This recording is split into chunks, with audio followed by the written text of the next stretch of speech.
여러분 안녕하십니까? 쩐데리TV의 쩐데리입니다. 구독, 좋아요, 알람 설정까지 부탁드리겠습니다. 오늘 새벽이었죠. 월스트리트저널에서 파월 의장의 발언이 어떤 식으로 좀 나올 것이냐, 이런 이슈가 있어서 간밤을 눈뜬 밤으로 지샌 분들도 있으실 것 같습니다.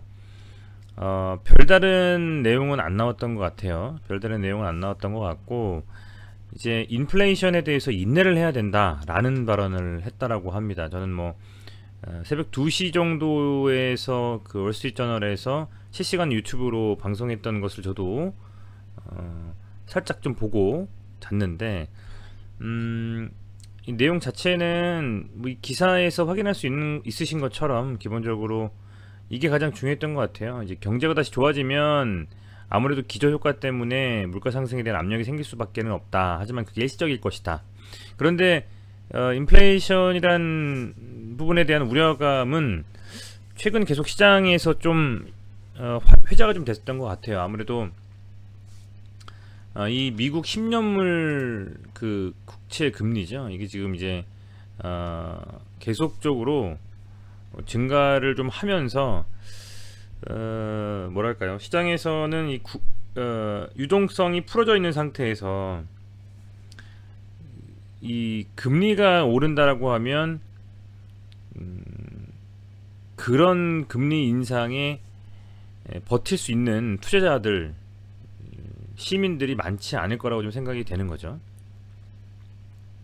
금리 상승에 대한 어떤 억제를 사실상 어제 파월 의장이 발언해서 기대를 했던 것 같습니다. 시장에서는. 그런데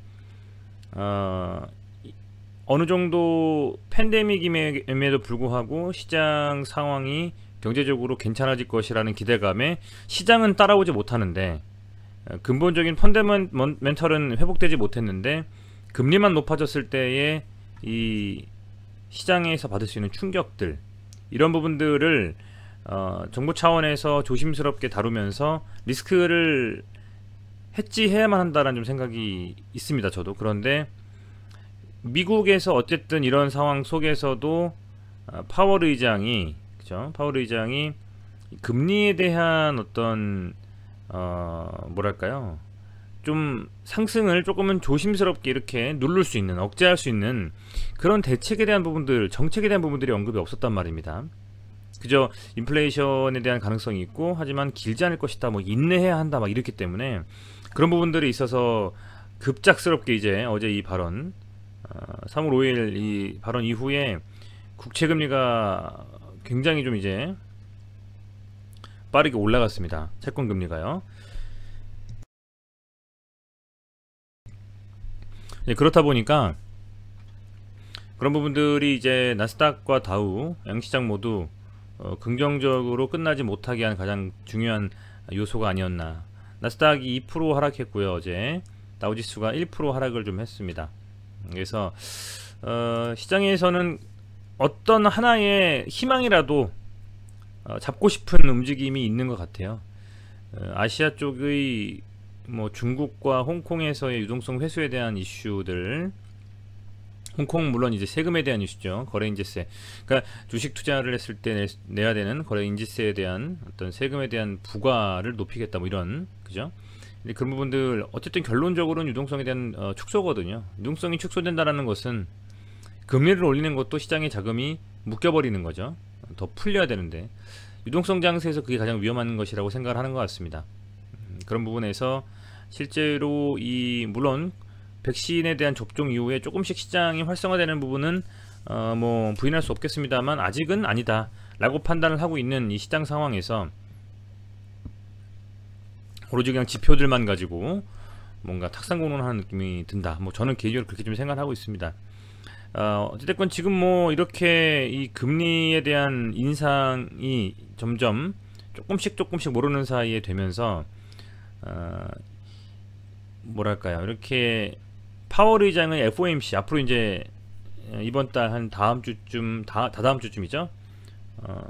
파월 의장이 FOMC에서 어떤 식으로 좀 발언하느냐가 이제는 좀 중요할 것 같고요. 8월 17일로 제가 알고 있는데요. 그때의 파월 의장의 어떤 이 인플레이션에 대한 우려감, 이런 부분에 대해서 언급이 과연 어떤 식으로 나오느냐, 대한 부분들, 그리고 이제 FOMC에서 연준의 추가적인 부양정책이 과연 나올 수가 있느냐, 뭐 이런 기대감들, 뭐 그런 여러가지들이 복합적으로 작용하면서 최소한 3월 17일 FOMC 전까지 한 일주일 넘는 시간 동안은 이렇게 변동성을 좀 강하게 주는 그런 움직임을 가져가지 않겠나 좀 생각이 되고요. 그렇다라는 것은 그만큼 시장에서 여러분들께서 잘 버티시면서 최소한 손실을 막고 현금 비중을 조금은 높게 가지고 있다가 시장이 어느 쪽으로 방향성을 트느냐, 완전 빠져버리느냐 아니면 반등이 나오느냐에 따라서 그때에 탑승해서 편승해서 수익을 좀 볼 수 있는 움직임을 가져가셔야 된다라는 좀 생각이 드네요. SK바이오사이언스에 대해서는 여러 번 말씀을 드렸습니다. 오늘도 말씀을 드릴 거고요. 아무래도 제 생각에는 SK바이오사이언스에 대한 어떤 이런 기대감도, 많은 긍정적인 소식도 현재 시장 상황 때문에 아직은 약발이 먹히지 않는 것 같다 라는 생각을 합니다. 이데일리에서 권효준 기자님이 쓰신 기사에 따르면 수요 예측이 상당히 좀, 예측으로는 오늘 끝났죠. 뭐 1000대1 정도에 육박할 것이다. SK바이오팜 기억나십니까? 870몇 대 1이었거든요 1000대1에 육박할 것이다 이렇게 나오고 있고요. 이제 4일과 5일 오늘 끝난 이 수요 예측에 대한 최종 집계가 8일날 나오고요. 그죠? 그렇게 돼서 어느 정도 윤곽이 드러날 겁니다. 어느 정도 과연 흥행을 했는 것인가, 기관 투자자들이 얼마나 잡았는가에 대한 부분들이요. 그리고 나서 이제 9일 10일에 청약을 받는데, 일반 투자자 대상으로요, 과연 얼마나 흥행을 할 수 있겠는가 라는 부분에서 시장에서 예상치보다, 컨센서스보다 더 잘 이 수요 예측이 정말 잘 나온다면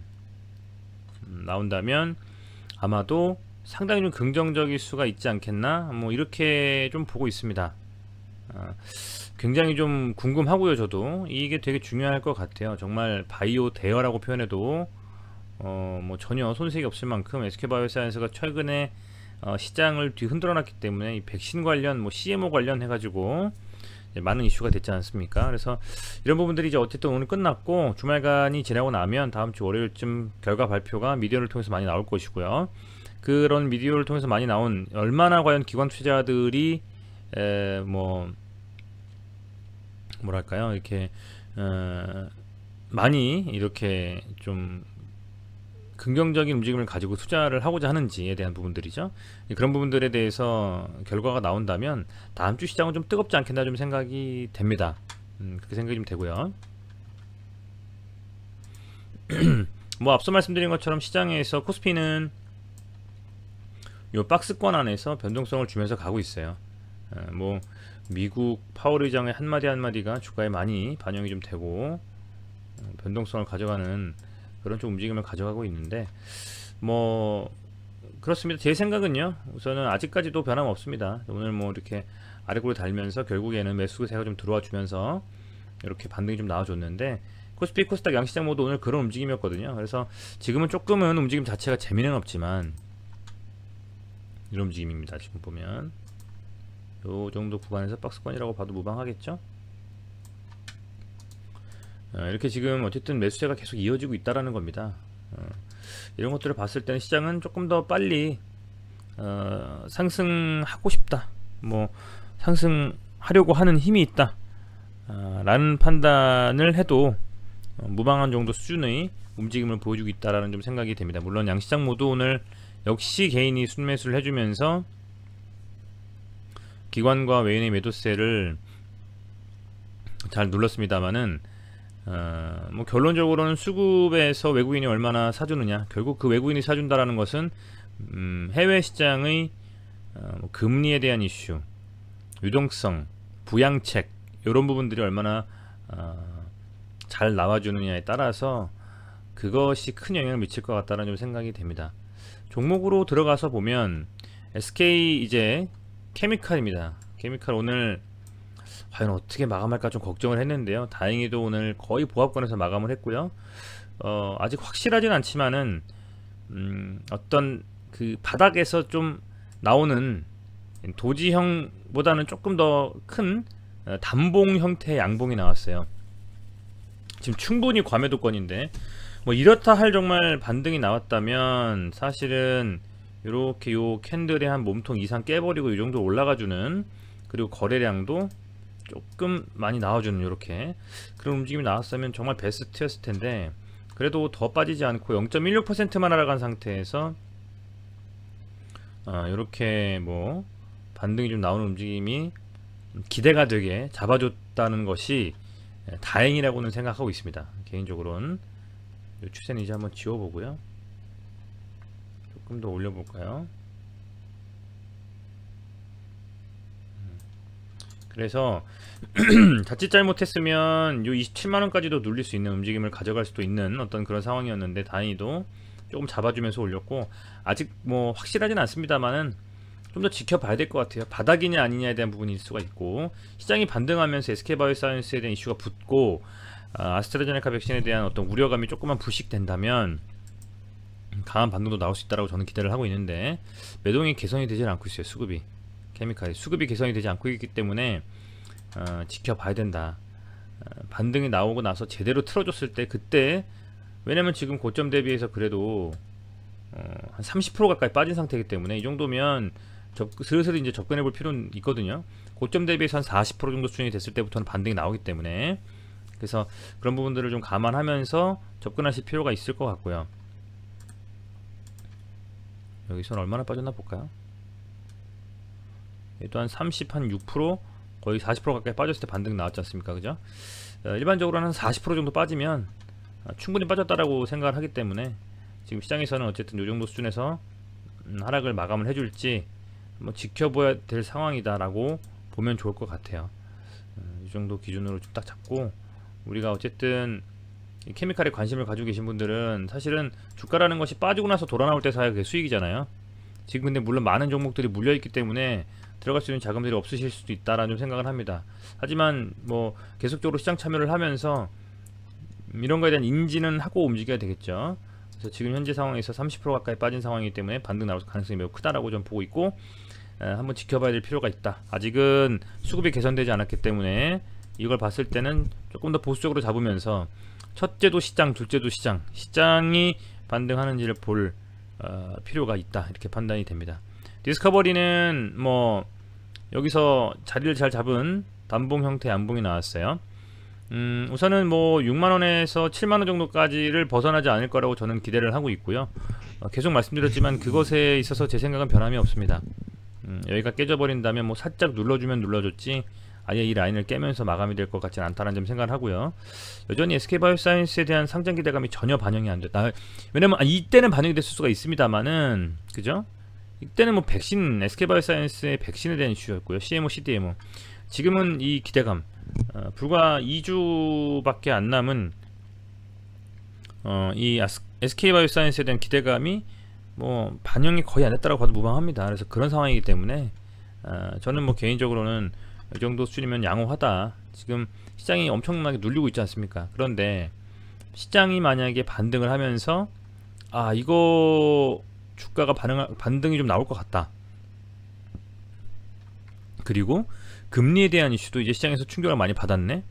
인플레이션도 뭐 급하게 막 이루어질 것 같진 않네. 라는 생각으로 이제 매수세가 들어온다면,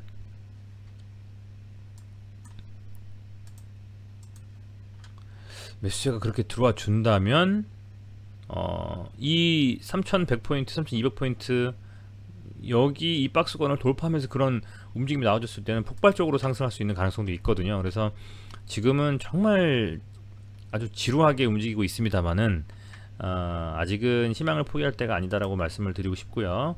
제 개인적인 생각입니다. 연기금은 뭐 계속 매도를 때리고 있기 때문에 뭐 차치하고서라도 어찌됐건 디스커버리 같은 경우에는 매동이 좀 더 개선되면서 시장이 반등을 하면서 움직임을 좀 긍정적으로 가져가지 않겠느냐.